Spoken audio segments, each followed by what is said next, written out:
الحمد لله نحمده ونستعينه ونستغفره ونؤمن به ونتوكل عليه ونعوذ بالله من شرور أنفسنا ومن سيئات أعمالنا من يهده الله فلا مضل له ومن يضلله فلا هادي له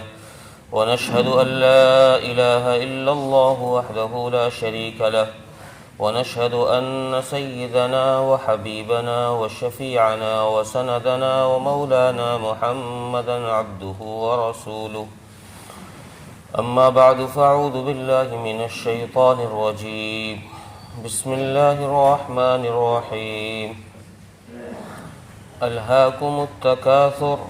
حتى زرتم المقابر كلا سوف تعلمون ثم كلا سوف تعلمون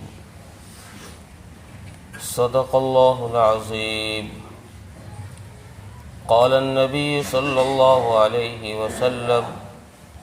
آية المنافق ثلاث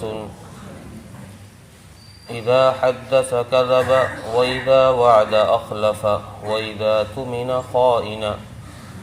وقال في رواية آخر إن صام وصلى إن زعمه مسلما أو كما قال عليه الصلاة والسلام۔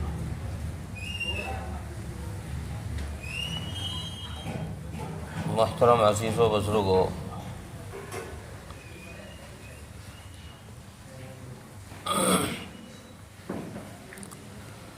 اللہ تبارک و تعالی نے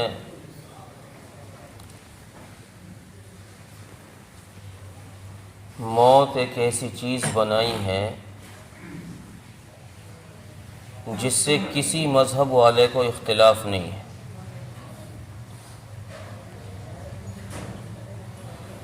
اس لیے اللہ تبارک و تعالی نے قرآن کریم میں بہت سی جگہ پر اس کا ذکر فرمایا ہے، اور اس صورت کے اندر جو صورت میں نے خطبے میں پڑھی ہے، ان کے اندر بھی اللہ تبارک و تعالی نے انسان کو آخرت کی طرف متوجہ کیا ہے کہ انسان دنیا میں آ کر دنیا کے پیچھے ایسا لگ جاتا ہے کہ وہ آخرت کو بھول جاتا ہے، اور بس اس کو یہ فکر ہوتی ہے کہ میں اس سے اچھا کیسے ہو جاؤں، میرا گھر اس کے گھر سے اچھا کیسے بن جائے، میری گاڑی اس کی گاڑی سے اچھی کیسی ہو جائے، میری فیکٹری اس کی فیکٹری سے اچھی کیسے چل جائے، میری دکان اس کی دکان سے اچھا کیسے چل جائے۔ اللہ تبارک و تعالی نے اس غفلت والی زندگی سے نکالنے کے لیے قرآن کریم میں کئی جگہ آخرت کا ذکر فرمایا، موت کا ذکر فرمایا کہ انسان اصل زندگی یہ نہیں ہے جس پہ تو اپنے آپے کو لگا رہا ہے، جس پہ تیرے سانس گزر رہی ہے، جس زندگی کے پیچھے تو اپنی سانسیں کھپا رہا ہے، یہ اصل زندگی نہیں ہے۔ اصل زندگی کوئی اور ہے، یہ منزل نہیں ہے، منزل کوئی اور ہے۔ اس کی طرف انسان کو متوجہ کیا گیا ہے، توجہ دلائی گئی ہے کہ انسان تجھے کس چیز نے غفلت میں ڈال دیا ہے، تو ان چیزوں کے پیچھے لگا ہوا ہے، اور ان کے پیچھے لگ کر ایک دن آئے گا کہ پھر تو قبر تک پہنچ جائے گا۔ حتیٰ زرتم المقابر، کہ ایک دن آئے گا کہ پھر دوسرے لوگ تجھے نلائیں گے، کفنائیں گے، تجھے اٹھا کر لے جائیں گے اور دفن کر دیں گے۔ اس لیے تو کن چیزوں کے پیچھے لگا ہوا ہے؟ ان سے دھیان ہٹانے کے لیے اللہ تبارک و تعالی نے قرآن کریم میں کئی جگہ اس بات کا ذکر فرمایا کہ انسان اپنے آپے کو سنبھالو، ہم نے تمہیں پیدا کس لیے کیا ہے۔ دھیان اس طرف لگاؤ کہ دنیا میں آنے کا مقصد کیا ہے۔ بلڈنگ بنانا، کاروبار بنانا، یا گاڑیاں بنانا، فیکٹریاں لگانا، یہ مقصد ہے یا مقصد کوئی دوسرا ہے؟ قرآن کریم میں اللہ تبارک و تعالی نے مقصد ایک دوسرا بیان کیا، وَمَا خَلَقْتُ الْجِنَّ وَالْإِنسَ إِلَّا لِيَعْبُدُونَ، اے انسان، اے جنات، ہم نے تمہیں دنیا میں بھیجا اس لیے ہے کہ ہماری عبادت کرو، تمہاری پیشانی ہمارے سامنے جھکے، تم مانگو تو ہم سے مانگو، سوال کرو ہم سے کرو، ہم تمہاری حاجت پوری کریں گے، ہم تمہاری ضرورت پوری کریں گے۔ اور نبی اکرم صلی اللہ علیہ وسلم کے زمانے میں بھی،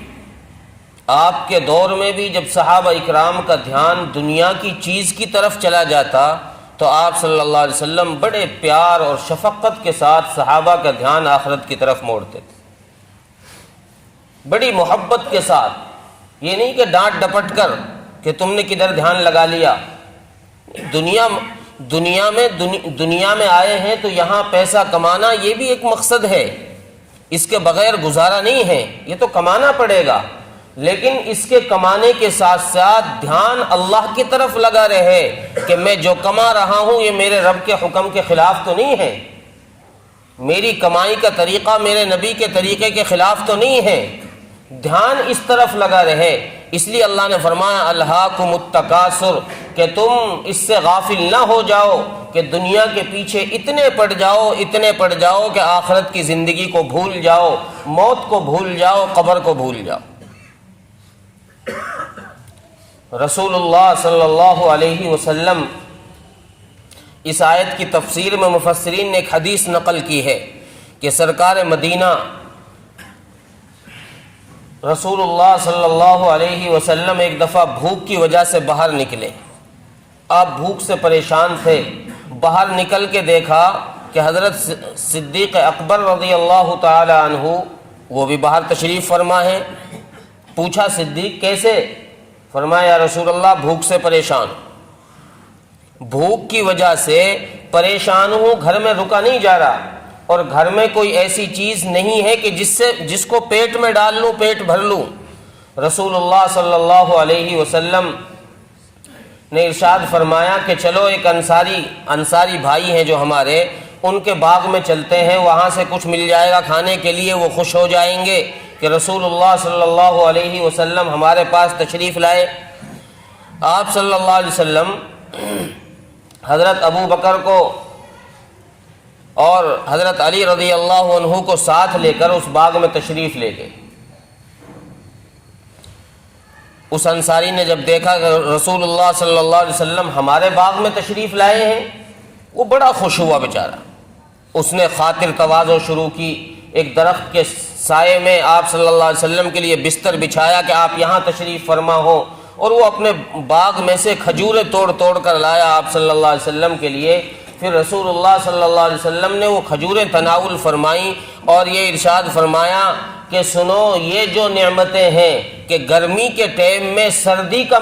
سائے کا مل جانا، کہ ہمیں سایہ نصیب ہو گیا ہے، ایک پیڑ کی چھاؤں میں ہم بیٹھ گئے ہیں، ہمیں یہ کھجوریں کھانے کو مل رہی ہیں، یہ بھی اللہ کی بہت بڑی نعمتیں، یہ بھی اللہ کی بہت بڑی نعمتیں۔ اس سورت کے آخر میں اللہ نے یہی فرمایا کہ دنیا تم جو کما رہے ہو، ان ساری کمائی کا، اس سارے مال و دولت کا حساب دینا ہے۔ تمہاری زبان کہاں چل رہی ہے، زبان سے کیا بولا جا رہا ہے، سچ بول رہے ہو یا جھوٹ بول رہے ہو، آنکھ سے غلط دیکھ رہے ہو یا صحیح دیکھ رہے ہو، ہاتھ صحیح استعمال ہو رہا ہے یا غلط استعمال ہو رہا ہے۔ ثم لتسألن یومئذ عن النعیم، ایک دن آئے گا کہ پھر تمہیں ان ساری چیزوں کا حساب دینا پڑے گا، ان ساری چیزوں کے بارے میں تم سے سوال کیا جائے گا۔ اس لیے اپنے ایمان کو اپنے اندر باقی رکھ کر دنیا کماؤ، دنیا کمانے سے روکا نہیں ہے، بلکہ روکا اس چیز سے ہے کہ دنیا کمانے کے ساتھ ساتھ اپنے اندر اللہ کی طرف سے غفلت پیدا نہ ہونے دو، کہ تم اللہ کو ہی بھول جاؤ، آخرت کو ہی بھول جاؤ، موت کی زندگی کو ہی بھول جاؤ، میدان حشر کو ہی بھول جاؤ۔ ان چیزوں کو اللہ تبارک و تعالیٰ نے بھولنے سے انسان کو روکا ہے، دنیا کمانے سے نہیں روکا۔ اور نبی اکرم صلی اللہ علیہ وسلم کی ایک روایت حضرت ابو ہریرہ رضی اللہ عنہ جس کے راوی ہیں، فرماتے ہیں کہ منافق کی علامتیں 3 بتائی ہیں رسول اللہ صلی اللہ علیہ وسلم نے۔ آیت المنافق 3، اذا حدث کذب، کہ جب بولتا ہے تو جھوٹ بولنا شروع کر دیتا ہے، زبان سے جھوٹ کے علاوہ کوئی چیز نکلتی نہیں، اور یہ اپنے اس جھوٹ کو عیب بھی نہیں سمجھتا، گناہ بھی نہیں سمجھتا کہ میں نے کوئی بڑا گناہ کر دیا ہے، چھوٹا موٹا سمجھتا ہوگا، ورنہ جب بولے گا تو پھر زبان سے جھوٹ بولے گا۔ اذا حدث کذب واذا اؤتمن خائن، اور جب اس کے پاس امانت رکھوائی جائے گی تو یہ اس میں خیانت کرے گا، اس امانت میں خیانت کرے گا۔ اور تیسری نشانی بتلائی اذا وعد اخلف، جب اس سے وعدہ کیا جائے گا تو یہ وعدہ خلافی کرے گا۔ اب ہم غور کر کے دیکھیں اپنی زندگی پہ کہ ان تین علامتوں میں سے ہمارے اندر پائی جا رہی ہے نہیں پائی جا رہی۔ اور ایک روایت میں رسول اللہ صلی اللہ علیہ وسلم نے ارشاد فرمایا، ایک دوسری روایت میں، ان صام و صلی، اگرچہ یہ نمازی ہو، اگرچہ یہ روزہ رکھنے والا ہو، جس کے اندر یہ تین علامتیں پائی جا رہی ہیں کہ بولتا ہے تو جھوٹ بولتا ہے، جب وعدہ کرتا ہے تو وعدہ خلافی کرتا ہے، جب امانت رکھوائی جاتی ہے تو امانت میں خیانت کرتا ہے، اگرچہ یہ نمازی ہو، اگرچہ یہ روزدار ہو، ان زعم مسلمن، اور یہ گمان کرتا ہو کہ میں تو مسلمان ہوں، یہ گمان کرتا ہو کہ میں مسلمان ہوں۔ رسول اللہ صلی اللہ علیہ وسلم نے فرمایا کہ اس کے اس گمان سے کچھ نہیں ہوگا، یہ مسلمان کہلانے کے مستحق نہیں ہے، یہ مستحق نہیں ہے اس بات کا کہ اس کو مسلمان کہا جائے جس میں یہ تین علامتیں پائی جا رہی ہوں۔ اگرچہ یہ مسجد کو آباد کرنے والا ہے، اگرچہ یہ مسجد میں پانچوں ٹائم آنے والا ہے، لیکن جو بنیادی چیز ہے، ایمان کی جو بنیادی چیزیں ہیں، یہ ان کو کھوئے بیٹھا ہے، اس میں وہ علامات نہیں ہے جو ایمان والے میں علامت ہونی چاہیے کہ ایمان والا زبان کا سچا ہو، ایمان والا کبھی وعدہ خلاف نہیں ہوتا، ایمان والا کسی کی امانت میں خیانت نہیں کرتا۔ اگر ان تین چیزوں میں سے اس کے اندر پائی جا رہی ہیں تو پھر یہ مسلمان کہلانے کے مستحق نہیں۔ انسان کا دھیان اللہ کی طرف ہو، اس لیے منافقت سے نکالا گیا ہے کہ یہ منافق والی علامتیں اپنے اندر داخل نہ ہونے دو۔ اگر یہ تمہارے اندر آ گئی تو پھر اللہ کو بھول جاؤ گے، پھر آخرت کو بھول جاؤ گے، پھر تمہیں آخرت کا فکر نہیں رہے گا، پھر آخرت کا دھیان نہیں رہے گا۔ ہارون رشید نے، علامہ رومی رحمۃ اللہ علیہ نے بڑا عجیب واقعہ نقل کیا ہے کہ ہارون رشید ایک بہت نیک دل بادشاہ گزرا ہے، اس کے دربار میں کوئی دیہات کا رہنے والا سیدھا سادہ نوجوان آیا نوکری کرنے کے لیے کہ جناب مجھے نوکری کی تلاش ہے، آپ اپنے دربار میں مجھے رکھ لیجئے۔ بادشاہ نے اس کو رکھ لیا،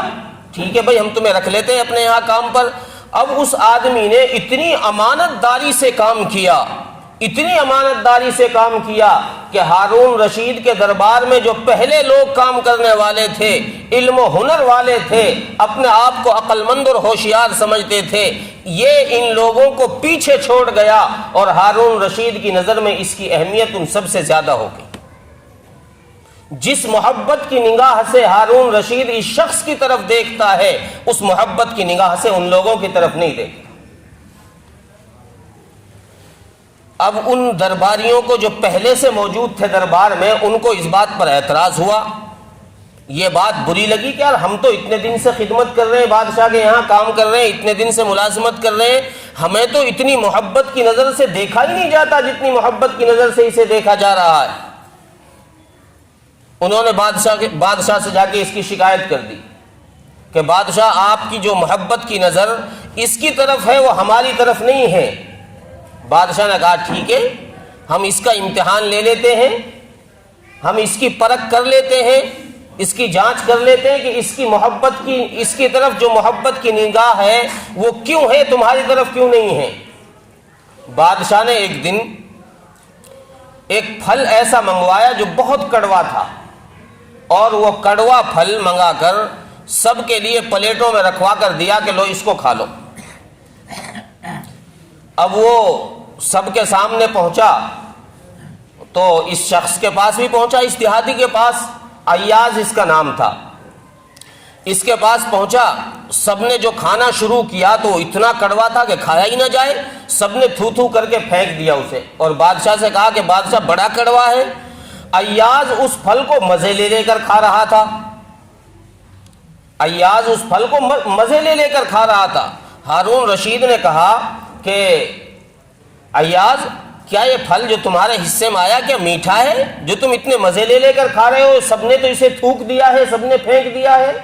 تو اس نے ایک عجیب بات کہی، علامہ رومی فرماتے کہ غور کرنے کی بات یہ ہے کہ اس نے ایک عجیب جواب دیا بادشاہ کو، اور اس نے یہ کہا کہ بادشاہ اتنے دن سے میں آپ کے یہاں رہا، آپ کے یہاں سے میں مزیدار اور لذیذ چیزیں استعمال کرتا رہا، آپ کی نعمتیں بہت ساری مجھے ملی ہیں، اچھی اچھی نعمتوں سے میں آپ کی مزہ اڑاتا رہا، آج ایک کڑوی چیز آپ نے دی ہے تو یہ میرے لیے مناسب نہیں ہے کہ میں آپ کا فرما بردار ہوں، اور میں اس کڑوی چیز کو ایک دفعہ آپ نے کڑوی چیز پیش کی میں اسے تھوک دوں، یہ میری غیرت کو گوارا نہیں کرتا۔ بادشاہ نے کہا دیکھا اس کی وفاداری، تم اتنے دن سے کام پر ہو اور تمہیں ایک دفعہ ایک کڑوی چیز پیش کی تم نے اسے تھوک دیا، اور اس کی وفاداری دیکھو، میں نے اتنے دن اسے تم سے کم دنوں پر اسے نوکری پہ رکھا ہے اور اس نے تم سے کم نعمتیں میری استعمال کی ہیں، لیکن آج اس کی وفاداری دیکھو کہ اس نے میری اس کڑوی نعمت کی قدر کی اور اس نے اسے پھینکا نہیں۔ تو علامہ رومی فرماتے کہ انسانوں کے لیے اس واقعے میں سبق یہ ہے کہ اللہ تبارک و تعالیٰ جب کسی مصیبت میں ڈال دے، جب کسی پریشانی میں ڈال دے، جب حالات سازگار نہ رہیں تو پھر انسان کو شکوہ شکایت پر نہیں اتر آنا چاہیے کہ اللہ نے میرے ساتھ یہ کر دیا۔ اس کو یہ دیکھنا چاہیے کہ میری پچھلی زندگی میں اللہ نے کتنے احسانات اور انعامات مجھ پر کیے، کتنی بھلائیاں میرے ساتھ کی ہیں، کتنی عظیم نعمتوں سے مجھے نوازا ہے۔ دوسرا امتحان بادشاہ نے یہ لیا کہ ان کے ہاتھ میں کچھ دنوں کے بعد دوبارہ امتحان لیا کہ دوبارہ دیکھتا ہوں کہ کون اس امتحان میں پاس ہوتا ہے۔ بادشاہ نے ایک ہیرا لیا اور ایک ہتھوڑا لیا اور سب کو وہ ہیرا اور ہتھوڑا تھما دیا۔ اب جو پہلے سے دربار میں موجود تھے ان سے کہا بھائی اس ہیرے کو توڑنا ہے، تمہیں اس ہتھوڑے سے اس ہیرے کو توڑنا ہے اور تمہاری عقل کا امتحان ہے، دھیان سے کام کرنا۔ میں تمہیں پرکھنا چاہتا ہوں کہ اس آدمی میں زیادہ عقل ہے یا تم میں زیادہ عقل ہے، اس کی طرف میری محبت کی نگاہ کس وجہ سے تمہیں پتہ چل جائے گا۔ انہوں نے اس ہیرے کو دیکھا، بیش قیمتی ہیرا۔ انہوں نے کہا کہ بادشاہ یہ تو بے عیب اور بیش قیمتی ہیرا ہے، اس کو ہم کیسے توڑیں؟ انہوں نے توڑنے سے انکار کر دیا کہ خامخواہ آپ کا نقصان ہوگا اتنا بڑا۔ سب نے یہی عذر پیش کر دیا کہ یہ بیش قیمتی ہیرا، بے عیب ہیرا، کوئی عیب نہیں ہے، اس میں بڑی قیمت کا، بڑی کوالٹی کا ہیرا ہے، ہم اسے نہیں توڑتے۔ جب ایاز کا نمبر آیا، ایاز نے فرش پر رکھا اس ہیرے کو، اوپر سے ہتھوڑا مارا، اس کا چورا چورا کر دیا۔ اب وہ جو درباری تھے وہ ہنسنے لگے کہ دیکھا اس کا دیہاتی پن آج سامنے آ گیا، اس کا دیہاتی پنا آج سامنے آ گیا کہ دیکھو بیوقوف نے بادشاہ کا کتنا بڑا نقصان کر دیا۔ اب بادشاہ نے، ہارون رشید نے اس سے کہا کہ ایاز تم نے یہ کیا کیا، یہ ہیرا کیوں توڑ دیا؟ ایاز نے جواب دیا کہ بادشاہ بات یہ ہے کہ اگر میں اس ہیرے کو نہ توڑتا، یہ مجھے معلوم ہے کہ یہ قیمتی ہیرا ہے، یہ بیش قیمتی ہیرا ہے، بہت اچھا ہیرا ہے، مجھے معلوم ہے، لیکن اس کے نہ توڑنے میں، اگر میں اس کو نہ توڑتا تو پھر بادشاہ آپ کے حکم کو توڑنا پڑتا، اگر میں اس ہیرے کو چھوڑ دیتا، اس کو نہ توڑتا تو آپ کے حکم کو توڑنا پڑتا۔ میں نے جب اندازہ لگایا کہ اس قیمت میں اس ہیرے کی قیمت زیادہ ہے یا آپ کے حکم کی قیمت زیادہ ہے، تو میرے دل نے اس بات کی گواہی دی کہ آپ کا حکم میرے لیے ایسے سینکڑوں ہیروں سے زیادہ قیمتی ہے، اس لیے میں نے آپ کے حکم کی تعمیل کرتے ہوئے اس ہیرے کو توڑ دیا۔ بادشاہ نے کہا دیکھا پتہ چل گیا کون عقل مند کون ہوشیار ہے؟ جی پتہ چل گیا۔ بادشاہ نے پھر ایک تیسرا امتحان ان کا لیا، تیسری دفعہ امتحان نہیں بلکہ تیسری دفعہ انہوں نے بادشاہ سے آ کے اس کی شکایت لگا دی، اس ایاز کی شکایت لگائی کہ بادشاہ ہمیں لگتا ہے کہ یہ آدمی آپ کے خزانے سے، شاہی خزانے سے چیزیں چراتا ہے اور اپنے کمرے میں لے جا کے رکھ لیتا ہے،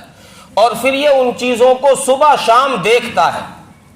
جاتا ہے اپنا کمرے کا دروازہ کھولتا ہے اور واپس آ جاتا ہے، صبح بھی اور شام بھی یہی حال ہے، اس کا یہی معمول ہے۔ ہمیں یہ شک ہے کہ یہ آپ کے خزانے سے قیمتی چیزیں چرا کر اپنے کمرے میں لے جا کر رکھتا ہے اور وہاں ان کو یہ دیکھنے جاتا ہے۔ بادشاہ نے کہا ٹھیک ہے، تمہاری اس شک کو بھی دور کر دیتے ہیں۔ بادشاہ نے اسی وقت ایاز کو بلایا کہ آؤ، اور ان سے کہا کیا تم نے کمرے میں کوئی چیز رکھ رکھی ہے، تم صبح شام اسے جا کر دیکھتے ہو؟ اس نے کہا جی بالکل حضور، میں دیکھتا ہوں صبح شام جا کر۔ بادشاہ نے کہا لاؤ چابی دو اس کی۔ ایاز سے اس کی چابی ہارون رشید نے لے لی اور اپنے ایک آدمی کو کہا کہ جاؤ اس کے کمرے میں جو کچھ سامان ہو اس سارا سامان اس کا یہاں نکال کے لے آؤ۔ اب یہ جو شکایت لگانے والے لوگ تھے، درباری تھے، یہ بڑے خوش ہوئے کہ دیکھا آج پھنس گیا، آج اس کا کام تمام ہو جائے گا، آج اس کا کام تمام ہو جائے گا۔ یہ خوش ہو رہے ہیں اور ایاز سکون سے کھڑا ہے۔ جو آدمی چابی لے کر گیا تھا اس نے کمرے میں جا کر کیا دیکھا کہ اس کمرے میں ایک پرانا کرتا، ایک تہمد لنگی اور ایک جوڑا جوتا پرانا سا پڑا ہوا ہے اور کچھ بھی نہیں ہے۔ وہ سارا سامان اٹھا کے بادشاہ کے پاس لے آیا۔ بادشاہ نے کہا کہ دیکھا یہ اس کا سامان ہے۔ تو بادشاہ نے ایاز سے کہا کہ بھائی ایاز یہ تو بتاؤ تم صبح شام ادھر جاتے کیوں ہو؟ اس میں تو کوئی قیمتی چیز بھی نہیں ہے، انہیں دیکھنے کیوں جاتے ہو؟ تو ایاز نے کہا کہ بادشاہ میں اس لیے دیکھنا جاتا ہوں کہ جب میں آپ کے پاس آیا تھا میرے پاس یہ اشیاء تھی، یہ چیزیں تھی، میں اس لیے صبح شام جاتا ہوں کہ اب میں چونکہ بہت بڑا آدمی بن گیا ہوں آپ کے پاس رہ کر، میرا ایک مقام ہے، میرا ایک رتبہ ہے، میں آپ کے یہاں رہ کر بڑا آدمی بن گیا ہوں، لیکن میں اپنی پچھلی زندگی کو نہیں بھولنا چاہتا، اس لیے میں صبح شام اسے دیکھنے جاتا ہوں تاکہ مجھے اپنی پچھلی زندگی یاد رہے اور مالک کا میں احسان فراموش نہ ہوں، مجھے پتا چلتا رہے کہ میرا پہلا حال یہ تھا، اب بادشاہ نے مجھ پر احسان کیا ہے، مالک نے مجھ پر احسان کیا ہے تو مجھے اس مقام تک پہنچایا ہے۔ علامہ رومی فرماتے ہیں کہ انسانوں کے لیے عبرت اس بات میں ہے، اس واقعے میں عبرت یہ ہے کہ انسانوں کو دیکھنا یہ چاہیے کہ میرے اللہ نے مجھ پر کتنا بڑا کرم فرمایا کہ مجھے اس مقام پر پہنچا دیا ہے۔ میں اپنی پچھلی زندگی کو نہ بھولوں کہ میں پہلے کیا تھا اور مجھے اللہ نے کہاں سے کہاں پہنچا دیا۔ میری پہلی زندگی یہ تھی کہ جب میرا بچپنا تھا تو ماں کی گود سے اگر مجھے دودھ مل جاتا وہی میرے لیے سب کچھ تھا۔ جب میں کچھ بڑا ہوا، ابو اگر کھلونا لا کر دے دیتا 10 روپے کا، میں اس کھلونے کو اتنے پیار سے رکھتا تھا کہ اگر کوئی وہ کھلونا مجھ سے چھین لے تو میں اس کی شکایت لگانے ابو اور امی کے پاس جایا کرتا تھا۔ میرے لیے سب کچھ وہی کھلونا تھا، اس دنیا کی سب سے قیمتی چیز میرے لیے وہی تھی، لیکن آج مجھے اللہ نے اتنے اونچے مقام پر پہنچا دیا ہے، اتنا بڑا بنا دیا ہے، تو پھر میں اپنی پچھلی زندگی کو کیوں بھول جاؤں؟ تو اللہ تبارک و تعالیٰ نے ہم سب کو اسی دور سے گزارا ہے، اس لیے اپنے اللہ کو ہر وقت یاد رکھنا ہے۔ دنیا کمانی ہے لیکن آخرت سے غافل نہیں ہونا، اللہ سے غافل نہیں ہونا، اپنی پچھلی زندگی کو سامنے رکھنا ہے کہ میرے اللہ نے میں پہلے کیا تھا، کیسی چیز سے مجھے بنایا۔ حل عطا، قرآن کریم کہتا ہے حل عطا علی الانسان حین من الدہر لم یکن شیئا مذکورا، تو ایک ناپاک گندے پانی سے تجھے بنایا ہے، ایسی گندی چیز سے تجھے وجود بخشا ہے جس کا نام لینا بھی تو گوارا نہیں کرتا، اگر کپڑے پہ لگ جائے اس کپڑے کو پہننا تو پسند نہیں کرتا، اس کو دھو کر صاف کر لیتا ہے، اتنی گندی چیز سے ہم نے تمہیں ایسا حسین و جمیل بنا دیا۔ اس لیے تمہیں چاہیے کہ جب تم آگے بڑھتے رہو تو پچھلی زندگی کو دھیان میں رکھو تاکہ تمہیں اللہ کے احسانات یاد رہیں، اور اگر پچھلی زندگی بھول جاؤ گے تو پھر اللہ کے انعامات، اللہ کے احسانات کی ناقدریاں تم شروع کر دو گے، پھر وہی منافق والی علامتیں تمہارے اندر آ جائیں۔